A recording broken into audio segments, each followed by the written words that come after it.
स्वागत है आपका आपके पसंदीदा चैनल आयन फाइल्स में। आज हम क्राइम की दुनिया की एक ऐसी केस फाइल खोलने जा रहे हैं जिसे सुनने के बाद शायद आपका इंसानी रिश्तों पर से भरोसा हमेशा के लिए उठ जाएगा। एक ऐसा मामला जहां एक बेगुनाह पति बड़े चाव और प्यार से अपनी पसंदीदा बिरयानी खा रहा था, लेकिन वो इस बात से पूरी तरह अनजान था कि हर एक निवाले के साथ वो अपनी मौत के करीब बढ़ रहा है। क्या कोई पत्नी जो 20 साल से सुख दुख में साथ रही हो, वो सिर्फ चंद महीनों के अफेयर के लिए अपने ही सुहाग की जिंदगी का सौदा कर सकती है? और हत्या भी ऐसी जिसे देखकर अच्छे शातिर अपराधियों के पसीने छूट जाएं। आज आयन फाइल्स की इस खोजी रिपोर्ट में हम आपको लेकर चलेंगे आंध्र प्रदेश के गुंटूर जिले के उस चिल्लू गांव में, जहां रची गई थी भरोसे के कत्ल की सबसे खौफनाक साजिश। कहानी को अंत तक देखिएगा, क्योंकि इस केस की फॉरेंसिक रिपोर्ट और पुलिस चार्जशीट के पन्ने जब खुले तो खुद पुलिस अधिकारी भी दंग रह गए थे। चलिए शुरू करते हैं आज की तफ्तीश। तारीख नोट कर लीजिए दोस्तों, 19 जनवरी 2026। वक्त सुबह के करीब 4 बजे। कड़ाके की ठंड थी और आंध्र प्रदेश का चिल्लू गांव गहरी नींद के आगोश में सोया हुआ था। तभी अचानक गांव के एक आलीशान मकान से एक महिला के फूट फूट कर रोने और चीखने की आवाजें गूंज उठती हैं। आवाज सुनकर पड़ोसी बदहवास हालत में बिस्तर छोड़कर उस घर की तरफ दौड़ते हैं। घर का दरवाजा खुला हुआ था। अंदर का नजारा देखकर सबकी रूह कांप जाती है। बेड पर 46 साल के लोकम शिवा नागराजू बेसुध पड़े हुए थे। उनके शरीर में कोई हलचल नहीं थी और पास ही फर्श पर बैठी उनकी 35 साल की पत्नी लक्ष्मी माधुरी अपने बाल बिखेरे छाती पीट पीट कर रो रही थी। पड़ोसियों ने घबराकर पूछा, माधुरी क्या हुआ? नागराजू को क्या हुआ?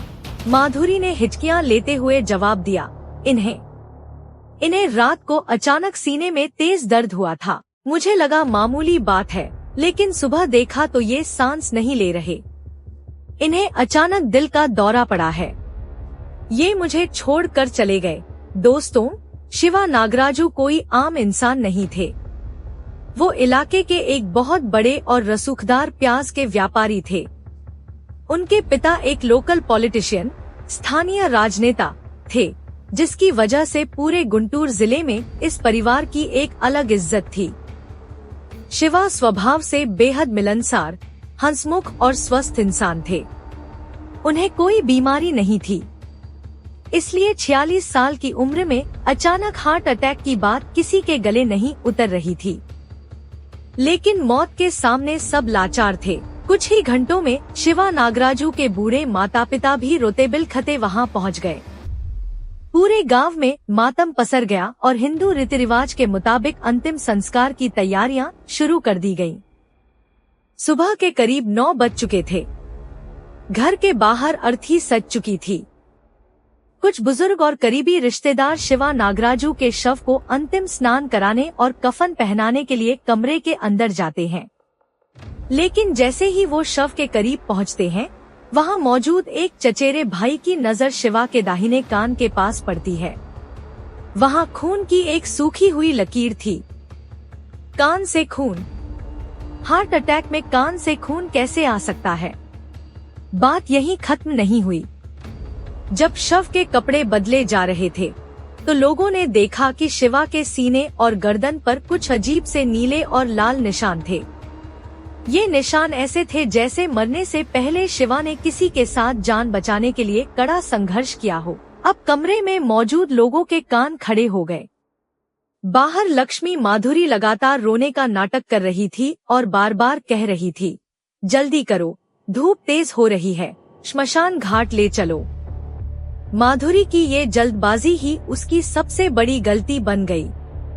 गांव के कुछ समझदार लोगों को शक हो गया कि दाल में कुछ काला नहीं, बल्कि पूरी दाल ही काली है। उन्होंने तुरंत शिवा के पिता को अकेले में बुलाया और कहा, नागराजू की मौत सामान्य नहीं है। शरीर के निशान चीख चीख कर कह रहे हैं कि इसके साथ कुछ गलत हुआ है। अगर अभी दाह संस्कार कर दिया तो सारा सच हमेशा के लिए राख बन जाएगा। हमें पुलिस को बुलाना होगा। शुरुआत में एक पिता के लिए अपनी ही बहू पर शक करना नामुमकिन था। पिता ने कहा, 2007 में इनकी शादी हुई थी, 2 जवान बेटे हैं हमारे, माधुरी ऐसा क्यों करेगी? तब गांव वालों ने दबी जुबान में वो कड़वा सच उगला, जो काफी समय से गांव में चर्चा का विषय था। गांव वालों ने बताया कि माधुरी का चाल चलन पिछले कुछ समय से ठीक नहीं था। उसका किसी गैर मर्द के साथ चक्कर चल रहा था। बस फिर क्या था, पिता का दिल बैठ गया। उन्होंने भारी मन से अंतिम संस्कार रुकवा दिया। जैसे ही माधुरी को पता चला कि पुलिस को फोन किया जा रहा है, उसका रोना अचानक बंद हो गया।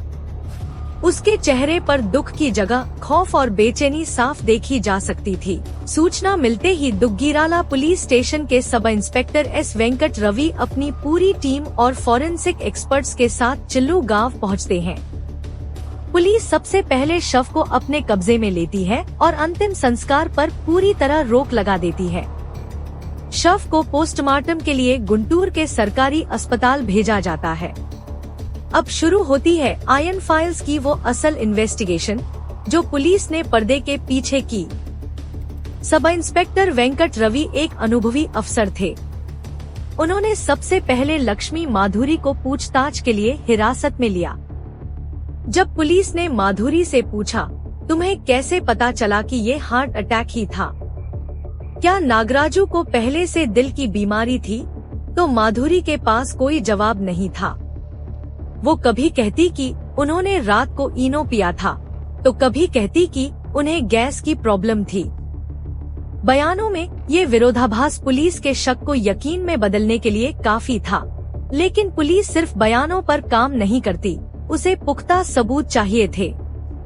पुलिस ने तुरंत लक्ष्मी माधुरी का स्मार्टफोन जब्त किया और उसकी CDR कॉल डिटेल रिकॉर्ड निकाली।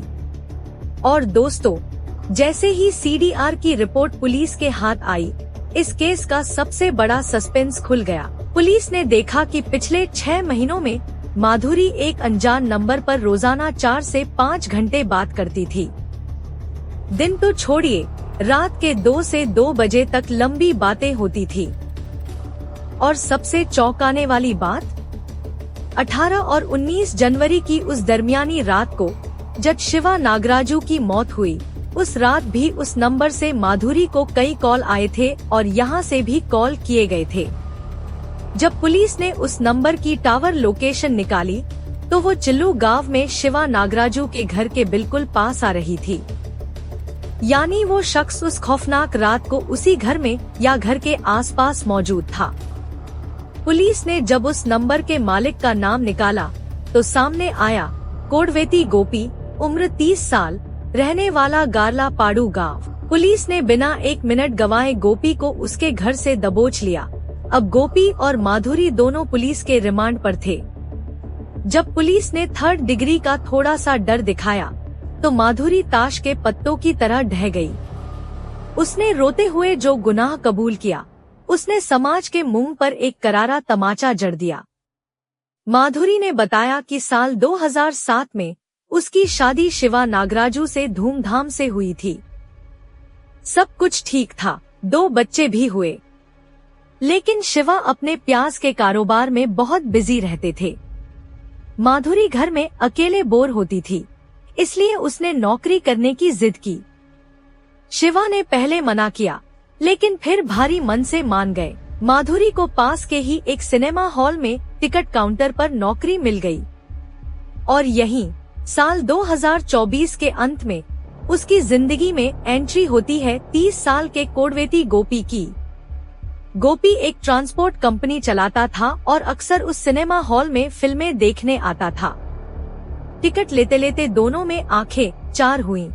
फिर नंबर एक्सचेंज हुए और धीरे धीरे यह बातचीत एक अवैध और अंधी मोहब्बत में बदल गई। माधुरी गोपी के प्यार में इस कदर अंधी हो चुकी थी कि उसे अपने 20 साल के पति और 2 बच्चों का चेहरा भी दिखाई देना बंद हो गया था। वो गोपी के साथ भागना चाहती थी, लेकिन गोपी शातिर था। उसने माधुरी को एक आइडिया दिया। माधुरी ने अपने पति शिवा पर दबाव बनाया कि वो गांव का बिजनेस छोड़ दे और हैदराबाद जाकर कोई बड़ा काम करे। माधुरी ने चाल चली और शिवा को उसी ट्रांसपोर्ट कंपनी में काम दिलवा दिया जिसका मालिक खुद उसका प्रेमी गोपी था। साजिश ये थी कि पति हैदराबाद में रहेगा और गोपी यहाँ गांव में माधुरी के साथ ऐश करेगा। कई महीनों तक यह खेल चलता रहा, लेकिन कहते हैं ना दोस्तों, पाप का घड़ा एक दिन जरूर भरता है। साल 2025 के आखिर में शिवा नागराजू ने हैदराबाद की वो कंपनी छोड़ दी और एक नई कंपनी ज्वाइन कर ली जिसने उन्हें वर्क फ्रॉम होम, घर से काम करने की सुविधा दे दी। शिवा वापस अपने गांव चिल्लू लौट आए। अब शिवा 24 घंटे घर पर रहने लगे। नतीजा ये हुआ कि माधुरी और गोपी का मिलना जुलना बंद हो गया। इसी बीच शिवा को माधुरी के फोन कॉल्स और हरकतों पर शक होने लगा। घर में रोज रोज भयंकर झगड़े होने लगे। एक बार तो माधुरी ने शिवा को फंसाने के लिए पुलिस में घरेलू हिंसा की झूठी शिकायत भी दर्ज करा दी, लेकिन शिवा किसी तरह बच गए। अब माधुरी और गोपी को समझ आ गया था कि जब तक शिवा नागराजू जिंदा है वो दोनों कभी एक नहीं हो सकते, और यहीं पर दोनों ने मिलकर बनाया द मर्डर प्लान। माधुरी को पता था कि शिवा को बिरयानी बहुत पसंद है।